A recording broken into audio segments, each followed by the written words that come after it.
Hi, my name's Stephen Hand. I want to talk about the Pennsylvania Senate race, which is Dr. Oz versus Fetterman. Now, this was a very interesting race for me as far as Pennsylvania is concerned. Pennsylvania, for me, is the home of archery. So, interesting debate, and the American politics kind of is interesting to me, even though I'm an Australian. One of the reasons it's interesting for me is I suppose all my friends in America vote Republican. All of them. I do not know a person in America who votes Democrat. So it's like always interesting for me. And Americans are so passionate about their politics. So passionate, always like it's outstanding because here in Australia, people vote left or right, and it's pretty split 50-50. And it doesn't even matter if you're in Canberra, which is the capital of Australia, where it's all the public service, it's still pretty much 50-50. Well, it's 60-40, but it's a 50-50 thing. And even if you work in the public service, there's still people there who vote Liberal and people who vote Labor. But in America, like Washington is like 99% Democrat. So Pennsylvania, to me, I think would be a Republican state. I would think.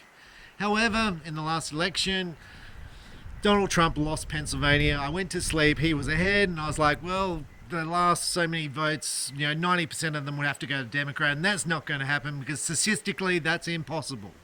Although 99% of them went Democrat, and I was like, that's weird. Anyway, I want to talk about Dr. Oz versus Fetterman. Now, I'm going to say Dr. Oz is a well-known TV personality who talks about medical issues, been on TV for a long time, and people would trust him. So I would think he's a high-profile, good candidate to put up against Fetterman.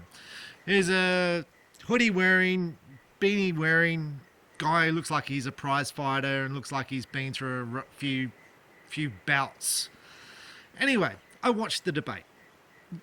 Dr. Oz versus Fetterman. And I would say Dr. Oz wiped the floor with Fetterman. Now I watch both sides of the news to try and get a balanced view on both sides of a story. Because it's very hard these days, because both sides of the story, both sides of media tell different stories to the actual same event, so it's very hard to get the true view of what's actually going on. Anyway, CNN reported Dr. Oz wiped the floor with Fetterman, and you think, well, that's the end of the election. Dr. Oz will win, and this Fetterman guy who couldn't string two words together will just be wiped. So I thought that was it over. So come election night, Fetterman wins. And I'm like, well, how did that happen? So I look at each of the states, so each of the counties, and most of them are red. So if you look at statistically, most of the counties are red. However, when you go to Philadelphia and the other one, it's blue. And it's blue by a big percentage. 80% of people in Philadelphia voted for Fetterman. I'm like, well, how could that be the case? Why is it so different, the counties to the capital city? How is that the case? And why would most people be voting for Fetterman in the capital city? So I had to try and do some research, and it was very hard to find why people were voting for Fetterman. However, this is my summary. So most Americans found that the state of the economy was the number one issue. So that was the number one issue, the economy. The economy in America, like the economy in Australia, is hurting the average worker. Inflation's gone up, fuel costs have gone up, the cost of energy has gone up, cost of groceries gone up, and things are hurting their bottom dollar. Interest rates have gone up. So if you own a home, it's costing you more. It's hurting you. Same as Australia, same as all around the world, it's hurting you. So you would think this would be a big sign for Dr. Oz to win, for the Republicans to wipe the Democrats out of power. So I'm like, well, this is just going to be a landslide. But this was not the case. So I had to do some research on what happened and why it happened. So the first thing I saw was Obama coming to Philadelphia and giving talks. And the first thing he says when he gets up on stage in front of everyone is he says, well, you cannot blame us for the economy. Inflation is not our fault. And if you get told anything otherwise, it's a lie. And everyone's like, yay, Obama. And I'm like, okay, so it's not. Now, the argument for this is inflation is all around the world. So it's a worldwide problem and not to be blamed on the economy of the particular country. However, every country around the world printed lots of money into the economy and basically caused inflation. So that's the argument, that the government's printed lots of money, gave away lots of money, and it caused mass inflation. Because that's what happens when you print lots of money, you get inflation. So it has happened worldwide for years and years, and this is what happened. And it's happened in America, happened in Australia, happened in England, happened in Europe, because they printed lots of money, gave it all away with COVID, and inflation happened. So, but Obama comes out, not Biden. Biden's not nowhere to be seen. Obama's there talking, and he goes like, it's not our fault. Now, the second issue, which seems to be very controversial, is abortion. And it seems to me Democrats are hitting this issue particularly hard, that the right for abortion should be the women's choice.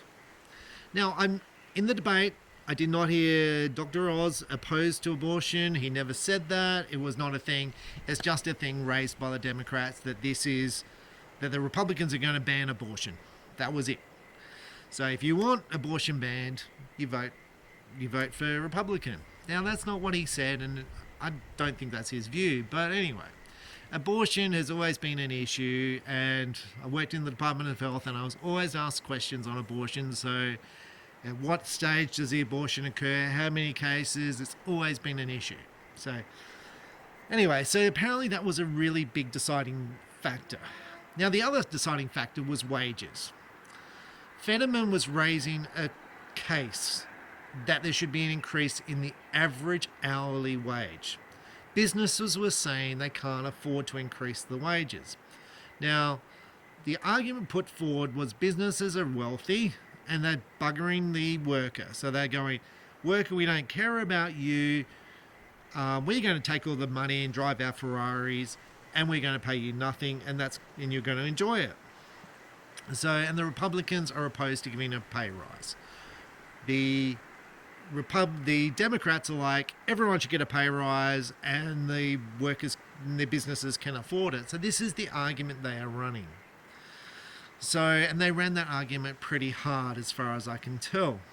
So Fetterman was like, yes, everyone can afford more wages, and they called it living in poverty. So if you can't afford to pay poverty wages, they had some sort of connotation like that. Do you believe in slave labor? And basically downgrading anyone who votes for Republican as in agreeing to slave labor. So that's the policy they ran on. So I'm like, okay, so there's the arguments for one side versus the other. So the economy is not our fault if you're Democrats. Republicans are like, the economy is your fault for the choices you made. Look, I think the same would have happened with the Republicans. They would have given away lots of money and inflation would have occurred. Now, there's other issues there about petrol because they closed the pipeline and all that. But anyway, the next issue was abortion, and I think the Republicans are just handling this really badly. But anyway, it's their choice. And the third issue was wages. So there are the issues. But then I looked at it further. I was like, well, how much did the Democrats spend on advertising in Pennsylvania versus the Republicans? Was this the thing that decides an election? How much money you spend on advertising? Now, I'm going to run it off the top of my head, but I'm going to pull up the numbers on the thing. I think the Democrats spent twice as much money on advertising in Pennsylvania than the Republicans. So I think the numbers off the top of my head, I'm going to put them on the screen so it's exact. I think it was 26 million versus 14 million. So they spent $40 million, and these are the numbers off the top of my head, but I'll put them on the screen. $40 million on one Senate seat. Now that's only a small proportion of how much they spend on advertising overall. But it makes me wonder, like, why would you spend so much money on advertising for one Senate seat? Why would you spend money on advertising? It doesn't make sense to me. Anyway, on the last point I'm going to make, FTX went broke. Sam, whatever his name is, goes broke just after the election, just after the midterms. Second biggest Democrat contributor to the funding. I think he gave $40 million to the Democrats for the midterm elections. I think he gave $262,000 to the Republicans and $40 million to the Democrats. Happened the week after the elections. He goes bust. I was like, is that a coincidence or was there something set up there? But anyway, leave that to you. That's my thoughts on it. It was kind of interesting for me because I lost my mayor position. I didn't get the position. I got 3,251 votes. Probably 4,000 votes would have got me in, would be my guess. Based on preferences, 6,800 was the most votes, but 4,000 pretty much got you through because preferences all get split around. Now, everyone who finished on top of me had substantially more advertising because I didn't do any advertising. So, is advertising what does it, and how much do you want to spend on having a job that you've got to work really hard for, where you can just get a job in the council where you don't have to be elected and you earn more money and work less hours? That's my kind of question. But anyway, I'm Stephen Hand, and thanks for watching. Bye.